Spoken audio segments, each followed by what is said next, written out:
नमस्कार. श्री संस्कृत या चॅनलमध्ये मी सौ देवकी खोत आपणा सर्वांचं मनापासून हार्दिक हार्दिक स्वागत करते. श्री संस्कृत पेढांबे चिपळूण आयोजित काव्य लेखन स्पर्धा, अर्थातच ही स्पर्धा मराठी राजभाषा गौरव दिनानिमित्त आयोजित करण्यात आलेली होती. या स्पर्धेमध्ये काव्य लेखन याचा अर्थ हस्ताक्षरासाठी ही स्पर्धा आपण घेण्यात आलेली होती आणि 4 गटांमध्ये ही स्पर्धा होती. या स्पर्धेचा कालावधी म्हणजेच तुम्हाला फोटो पाठवण्यासाठीचा अंतिम दिनांक हा 10 मार्च होता. पण काही स्पर्धक आणि स्पर्धकांच्या पालकांचा फोन आला की थोडीशी मुलं बिझी आहेत आत्ता आणि त्यामुळे या स्पर्धेचा कालावधी थोडासा वाढला तर बरं होईल आणि म्हणून आपण ह्या स्पर्धेचा कालावधी 15 मार्च असा केलेला होता. आणि अर्थातच स्पर्धेचा कालावधी जसा वाढवलेला होता तसाच 20 मार्च ही निकाल जाहीर करण्याची जी तारीख होती ती सुद्धा थोडीशी पुढे केलेली होती. म्हणजे ज्यांनी व्हॉट्सॲपला मला विचारलं होतं की स्पर्धेचा निकाल कधी लागणार किंवा लागला का, तर त्यांना मी असं कळवलं होतं की 25 मार्चला आपण निकाल जाहीर करणार आहोत. परंतु या स्पर्धेच्या निकालाचं संपूर्ण कामकाज जे आहे ते सौभाग्यवती मुळे मॅडम आणि सौभाग्यवती प्रभुदेसाई मॅडम यांनी आज संध्याकाळी माझ्याकडे पाठवलेलं होतं आणि म्हणूनच लगेच आज दिनांक 23 रोजी मी हा निकाल जो आहे तो जाहीर करत आहे. आता स्पर्धेचा निकाल जाहीर करण्यापूर्वी पुन्हा एकदा काही महत्त्वाच्या गोष्टी. एक गोष्ट म्हणजे तुम्ही स्पर्धेमध्ये जेव्हा सहभागी होत आहात तेव्हा त्या स्पर्धेचं शुल्क भरणं ही अत्यावश्यक गोष्ट आहे. दुसरी महत्त्वाची गोष्ट म्हणजे तुम्ही जे लेखन करत आहात ते शाई त्या पेनाची जी आहे ती डार्क असायला हवी, म्हणजे लेखन व्यवस्थित दिसतं. तिसरी महत्त्वाची गोष्ट म्हणजे जेव्हा तुम्ही फोटो काढणार आहात तो फोटो स्वच्छ उजेडामध्ये आणि भरपूर उजेडामध्ये काढा.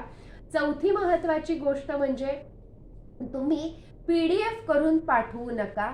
आणि 5वी महत्त्वाची गोष्ट म्हणजे जेव्हा स्पर्धेचा जो कालावधी दिलेला आहे त्या कालावधीमध्ये आपले फोटो पाठवणं हे अपेक्षित आहे. अजून एक गोष्ट की ज्या वेळेला तुम्ही स्पर्धेमध्ये सहभागी होत आहात तर तो फोटो किंवा व्हिडिओ मला जेव्हा पाठवता तेव्हा तुम्ही जर का व्हॉट्सॲपला टायमर लावून ठेवलेला असेल तर ते पाठवलेलं साहित्य मी लगेचच दुसऱ्या फोनवरती किंवा कॉम्प्युटरवरती घेतलं नाही तर ते निघून जातं आणि मग पुन्हा तुमच्याशी संपर्क करून मला ते साहित्य पाठवा असं सांगावं लागतं. तर त्याची सुद्धा थोडीशी काळजी घेतली तुम्ही देखील तर फार बरं होईल. म्हणजे पुन्हा पुन्हा व्हिडिओ किंवा फोटो पाठवा असं सांगावं लागणार नाही. आता या स्पर्धेचा जो निकाल आहे तो निकाल मी गट क्रमांक 1 पासून जाहीर करणार आहे. यामध्ये उत्तेजनार्थ क्रमांक, नंतर विशेष उत्तेजनार्थ क्रमांक, तृतीय क्रमांक, द्वितीय क्रमांक आणि त्यानंतर प्रत्येक गटातील प्रथम क्रमांक हा सांगितला जाणार आहे. या स्पर्धेचा निकाल जाहीर झाल्यानंतर पुढील 8 दिवसांमध्ये तुम्हाला प्रत्येकाला तुमचं व्हॉट्सॲप क्रमांक जो आहे त्याच्यावरती तुमचं ऑनलाईन प्रमाणपत्र तुम्हाला प्राप्त होणार आहे. या ऑनलाईन प्रमाणपत्रामध्ये जर तुमच्या नावामध्ये, गटामध्ये किंवा प्राप्त झालेला जो क्रमांक आहे आणि सर्टिफिकेटवरती असणारा क्रमांक, नाव किंवा गट क्रमांक यामध्ये जर काही तफावत असेल तर तुम्ही लगेचच मला ते माझ्या व्हॉट्सॲप क्रमांकावरती जरूर कळवायचं आहे. आणि जे विजेते स्पर्धक आहेत प्रत्येक गटातील प्रथम क्रमांक जे आहेत त्यांना आपण मेडल पाठवणार आहोत. त्यासाठी त्यांचा पत्ता जो आहे तो आपल्याला आवश्यक आहे आणि त्यासाठी मी वैयक्तिक संपर्क त्या प्रत्येकाशी करणार आहे. मेडल पाठवण्यासाठीचा कालावधी जो आहे तो थोडासा महिनाभराच्या आतमध्ये तुमच्या पत्त्यावरती मेडल ही पोचली जातील. परंतु मेडल पोचल्यानंतर ते मेडल गळ्यामध्ये घालून तुमचा एक फोटो मला आठवणीने पाठवायचा आहे. बऱ्याच वेळेला मागच्या 2 स्पर्धांचा विचार करता असं होतं की फोटो पाठवा म्हणून सातत्याने स्पर्धकांना मेसेज करावा लागतो. तर अशी वेळ कृपया येऊ नये. त्या सर्व स्पर्धकांची, विजेत्या स्पर्धकांचे सर्टिफिकेट, त्यांची मेडल आणि तुमचा फोटो याबरोबरची एक स्पर्धेची लिंक मी तयार करते आणि ती सुद्धा यूट्यूबला शेअर करते. यासाठी ते फोटो आवश्यक असतात. आता गट क्रमांक 1 काव्य लेखनाचा जो निकाल आहे तो मी आता वाचन करत आहे. प्रथमतः उत्तेजनार्थ क्रमांक हा विभागून देण्यात आलेला आहे. शिवम ननवरे आणि युवराज ननवरे यांना. विशेष उत्तेजनार्थ क्रमांक अद्विता खांडेकर हिला प्राप्त झालेला आहे. आणि गट क्रमांक 1 मधून तृतीय क्रमांक जो आहे तो प्राप्त झालेला आहे जान्हवी हरनाळ हिला. द्वितीय क्रमांक विभागून देण्यात आलेला आहे सिद्धांत लासूरकर व सई रानडे हिला. आणि गट क्रमांक 1 मधील काव्य लेखनाचा प्रथम क्रमांक प्राप्त झालेला आहे स्वराली जोशी हिला. या गटातील सर्व स्पर्धकांचे मनापासून खूप खूप अभिनंदन आणि कौतुक. ज्या स्पर्धकांची नावं इथे घेण्यात आलेली नाहीत त्या स्पर्धकांना सहभागाचं प्रमाणपत्र प्राप्त होणार आहे. आता गट क्रमांक 2 मध्ये उत्तेजनार्थ क्रमांक प्राप्त झालेला आहे सानवी शिंदे, मानसी चव्हाण, आर्या बंगाल आणि अरहान मुल्लाजी याला.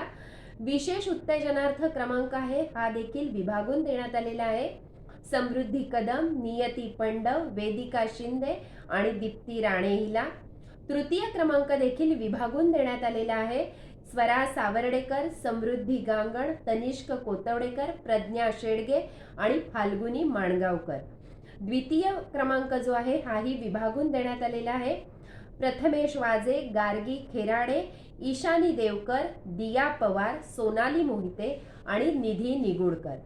गट क्रमांक 2 मधील काव्य लेखनासाठी प्रथम क्रमांकाची मानकरी ठरलेली आहे अनुष्का धुरी.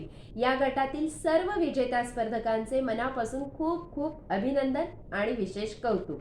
उर्वरित सर्वांना सहभागाचं ऑनलाईन प्रमाणपत्र प्राप्त होणार आहे. गट क्रमांक 3 मध्ये उत्तेजनार्थ क्रमांक विभागून देण्यात आलेला आहे सक्षम हिरवे व चैतन्या पवार व अनुष्का राणे यांना. विशेष उत्तेजनार्थ क्रमांक देखील विभागून देण्यात आलेला आहे दिव्या मेवाडा, प्रीती कदम, श्रावणी पवार, सृष्टी सुरे, तनिष्का चव्हाण आणि मयुरी उमेश जाधव. तृतीय क्रमांक विभागून देण्यात आलेला आहे दीक्षा बडदे, श्रुती वाझे, मयुरी महेंद्र जाधव, स्वरांगी गोरे. यानंतर द्वितीय क्रमांक विभागून देण्यात आलेला आहे आकांक्षा धुरी, आर्या पुरोहित, ऐश्वर्या सावंत आणि सिमरन कांबळे हिला. प्रथम क्रमांक देखील विभागून देण्यात आलेला आहे आणि या प्रथम क्रमांकाच्या मानकरी दोघ जण आहेत ते असे आहेत चंदना धुरी आणि किरण आगरे. या गटामध्ये असणाऱ्या सर्व स्पर्धकांचे विजेत्या स्पर्धकांचे खूप खूप अभिनंदन. ज्यांची नावं मी या ठिकाणी घेतली नाहीत त्या सर्व स्पर्धकांना सहभागाचं प्रमाणपत्र ऑनलाईन स्वरूपामध्ये लवकरच प्राप्त होणार आहे. गट क्रमांक 4 मध्ये उत्तेजनार्थ क्रमांक विभागून देण्यात आलेला आहे सौ मानसी केतकर, सौ पूजा कुलकर्णी. विशेष उत्तेजनार्थ देखील विभागून देण्यात आलेला आहे सौ प्राची सुरे, सौ अदिती तांबे हिला. तृतीय क्रमांक देखील विभागून देण्यात आलेला आहे सौ अनुश्री जोशी, सौ जान्हवी जोशी. द्वितीय क्रमांक देखील विभागून देण्यात आलेला आहे सौ रसिका गणफुले, सौ नेहा महावीर यांना. आणि प्रथम क्रमांकाच्या मानकरी ठरलेल्या आहेत कुमारी पर्णिका शिरगावकर व श्रीमती दर्शना मांडवकर. तर ह्या गट क्रमांक 4 मधील सर्व विजेत्या स्पर्धकांचे खूप खूप अभिनंदन आणि पुढील स्पर्धेसाठी सर्वांना खूप खूप शुभेच्छा. लवकरच तुम्हाला या स्पर्धेचे ऑनलाईन प्रमाणपत्र आणि मेडल आहेत ती प्राप्त होतील. लवकरच भेटूया पुढील एका स्पर्धेसहित. या स्पर्धेबरोबरच आपण काव्य वाचन ही स्पर्धा घेतलेली होती आणि या स्पर्धेचा निकाल जो आहे तो लवकरच आपल्या व्हॉट्सॲप क्रमांकावरती कळवण्यात येईल. तरी आता इथेच थांबते. धन्यवाद.